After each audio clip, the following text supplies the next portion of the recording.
to parni kopogre kata mana gi rigi gini bende nwaneno Matiang'i bende gi Uhuru Kenyatta. Erokamano Sharon, an gi weche ariyo maneno. Jo Kenya goga ombulu mondo gipanish ng'at ma okosonegi kata ng'at ma giparo gi perceive nokosonegi. To mano e gima oketowa kama wantie kawuononi. Kech ombulu moro nigo Mount Kenya ka ni idwa nyiso Uhuru ni okosonwa kata idwa nyis Raila ni osebedo ka en jasik jo Mount Kenya. Koro ombulu no en ogore ok ni nikech jatelo midwa rwake telo nigi power kata teko mar loko gik moko makony piny Kenya. Ma e gima Rigathi gi team oluwo, ma e yo magiluwo tir gidhiye. Nikech riwruogni e sama entieni to pok gimiyowa any other option kaka ja Kenya ma wawuondre ni onge wach mar parties ka in ja Kenya madwaro weche mag health maber, idwaro weche mag somo maber, idwaro ni mondo ibed go ala kata dongruok e ngimani. Ma to podi gima nyo pod waneno en ni Rigathi Ruto chwanyo matek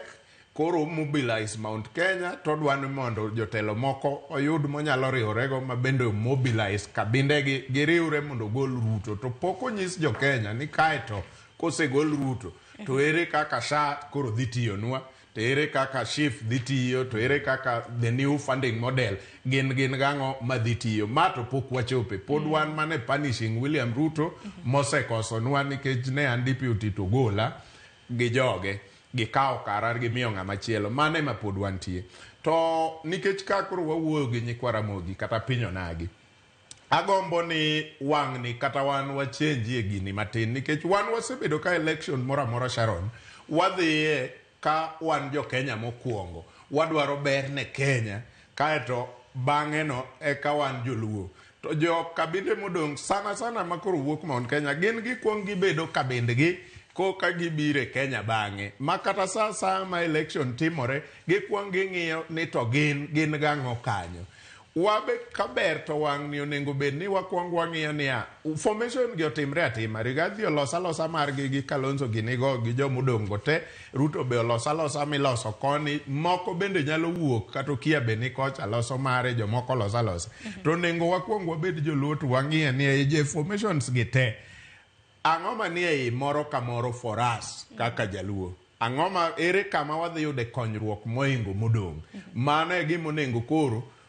oketwa e coalition moro kata ogolwa e moro. Nikech pile wan wang'iyo ni ka wadhi election wadwaro ng'at manyalo keto Kenya, miyo Kenya rule of law, democracy, justice gi gik makamago kapod wawere kokuongo. To mae mamiyo pile kwa gik kanyo to kata kirwa oko to wadhuondi wabeda oko kuno ni wan wagore ne piny Kenya wadwaro gine. Wang' ni okapar nonengo bed ni wachak wadhi kanyo.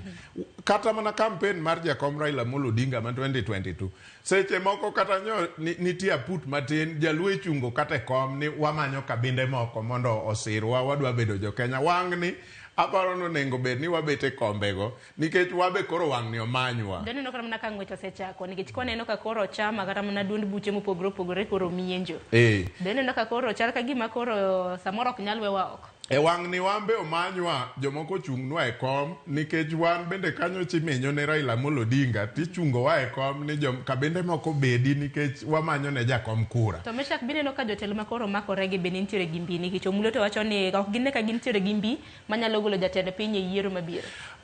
Moko kuom gi onge mbi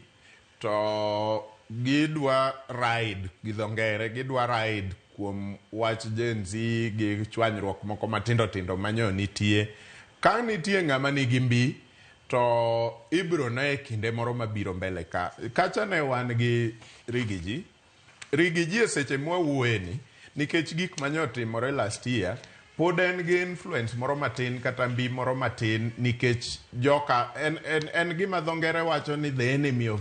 my enemy is my friend. Mane situation ma pod wantie. Ma adui mar adui ni en osiepni mane a situation ma pod wantie koro mbi malongo pod ok wanyal ng'eyo mar Rigathi up to now nikech gimomiyo wacho kamano Sharon sama ne gige Rigathi gichakore ma bende miriambo nyong'enye iye ne waneno kendo ute fwambo nokwanya achiel kachiel ka wabunge ochokore mowacho ne William Ruto ni gin jatendgi sani e Mount Kenya kanyo en Kindiki ma kanye mane weche mag thicho Rigathi oko ochakore onyalo blame William Ruto well and good nikech maybe ne okotimo gimoro kithiche oko to nwaneno gi wang'wa kaka jo Kenya ka wabunge wajumbe mane jopiny oyiere Mount Kenya oriwore kendo gi address press conference maduong' ka gin moingo 40 gi wiye ka giwacho ni gin kaka Mount Kenya sani gidhi clear ni jatendgi en ng'awa en Kindiki to ka in William Ruto kata ka in e shoes William Ruto itimo nang'o ka jo wabunge moyier gi jopiny e area no te mosechokore onyisi ni gin gidwa ni itudri kodgi koluwo ng'ama chal kama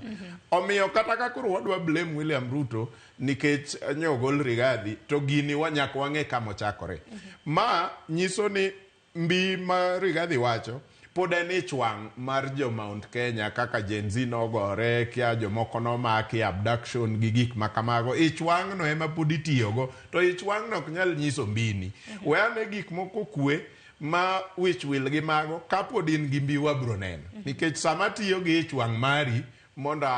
a hit out to opponent mano ok nyis ni mbina mano pod en ichwang' moro omiyo mane kama kete Rigathi Eugene pokaneno influence ne Western Kenya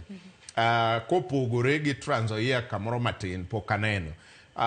Kalonzo nigi mbi mare Cumberland we give it to him en osebedo ka kata mana sama nyo gin gi riwruok gi jakom Raila Amolo Odinga nyo kelo kura madirom 1,000,000 kata gi moingo 1,000,000 gi moko matin sanja matin wanyalo wacho ni mano mbi nikech osekele yiero mokari adek moluwore bed ni piny tek kata piny yot mano nyalo bedo mbine we give it to him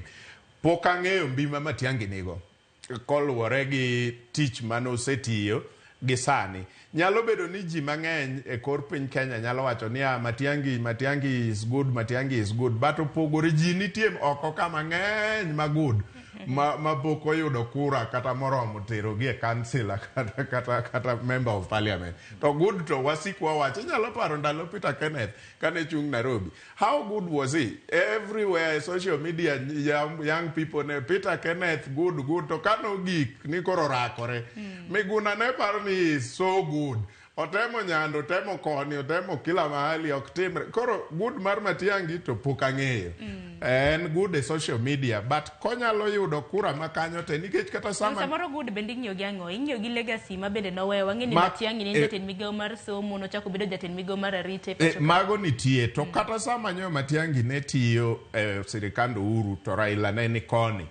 wanyalo wacho ni no keto influence marom nade mondo Uhuru ne yud kura mang'eny moingo Raila Kisii okapano Uhuru ne yudo kura mang'eny moingo Raila Kisii county kata Kisii counties ariyo mag Kisii mano nyiso ni kanye mano nengo bed ni nene influence bara nikech sacha Uhuru ne ni against Raila Odinga to kane gidhi piem e Kisii the nation Kisii nation ne Raila yudo kura mang'eny moingo Uhuru e Kisii kanyo gi Matiang'i e bath Uhuru nyiso ni kadwa pimo influence mage gik monenga tigo to measure influence ma ng'ato nigo e area moae nikech owinjo bed ni kakawi ni waringo kodi e komni to en ni kumiae inyalo ywayo na kura mang'eny ombulu mang'eny so mano Matiang'i ka awuok kanyo to koro jok mi mention nyingi kaka Jeremiah Kioni gini gi kianga gini koro kang'eyo but warituru wadhi neno mbele aya umulo kapok akawiyo matini ni mena mia